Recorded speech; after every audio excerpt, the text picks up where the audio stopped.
Audio Jungle.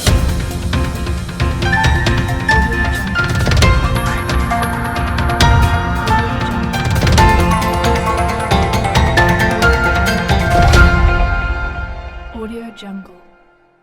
નમસ્કાર, Saurashtra vision ન્યૂઝમાં હું એન્કર દેવ્યાની આપનું સ્વાગત કરું છું. ચાલો જોઈએ આજના સમાચાર. રાજકોટ જિલ્લાના ઉપલેટામાં ભાજપનું સ્નેહ મિલન મળ્યું.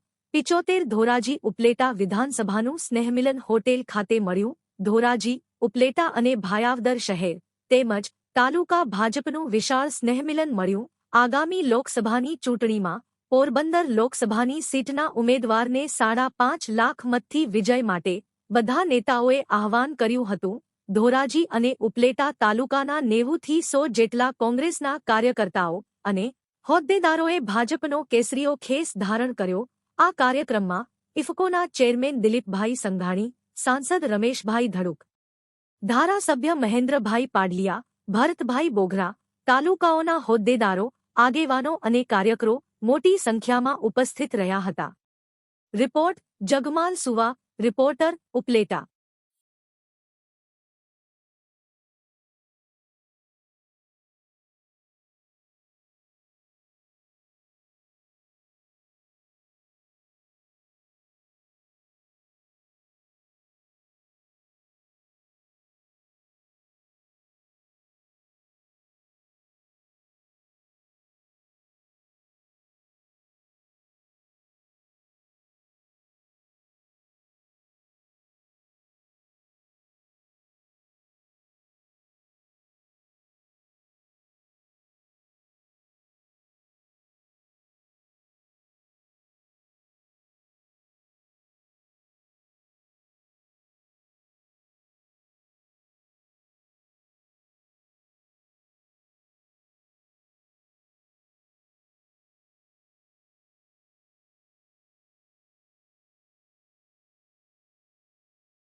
ભારતની અંદર ભારતીય જનતા પાર્ટી દિવાળી પછી નવા સ્નેહ મિલનો યોજતી હોય છે અને પાછળનું કારણ એવું હોય કે બધા ભારતીય જનતા પાર્ટીના કાર્યકર્તાઓને મળી શકાય, કેટલી સરકારની યોજનાઓની ચર્ચા થાય, તેમજ કાર્યકર્તાઓમાં નવા વર્ષમાં નવી ઉર્જાના પ્રાણ ફૂંકાય, એના માટે આવું આયોજન થતું હોય. અને અત્યારે અમારા માટે પણ સારી વાત એ છે કે આવનારી 2024ના ઇલેક્શનના પડઘમ વાગે છે ત્યારે અમારી 75 વિધાનસભા ઉપલેટામાં અમારું આજનું સ્નેહ મિલન હતું. એમાં અમારા સહકારી આગેવાન દિલીપભાઈ સંઘાણી, લોકસભાના સાંસદ અહીંના અમારા રમેશભાઈ ધડુક, પ્રદેશના ઉપાધ્યક્ષ ભરતભાઈ બોઘરા, અમારા પ્રભારી ધવલભાઈ, સિવાય આખી વિધાનસભાના તમામ આગેવાનો આવી અને કાર્યકર્તાઓને મળ્યા હતા.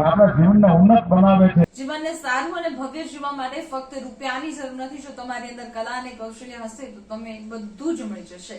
આવા સદવિચાર સાથે બધા સ્વસ્થ રહો, સુરક્ષિત રહો. તેમજ તમારા શહેરના સમાચારો તથા તમારા બિઝનેસની જાહેરાત આ ન્યૂઝ ચેનલ પર મૂકવા માટે સ્ક્રીન પર બધા નંબર પર સંપર્ક કરી શકો છો. તેમજ આ ચેનલને લાઈક કરો, શેર કરો અને સબસ્ક્રાઇબ કરવાનું ભૂલશો નહીં, જેથી નવા સમાચારો તમારા સુધી ઝડપથી પહોંચી શકે.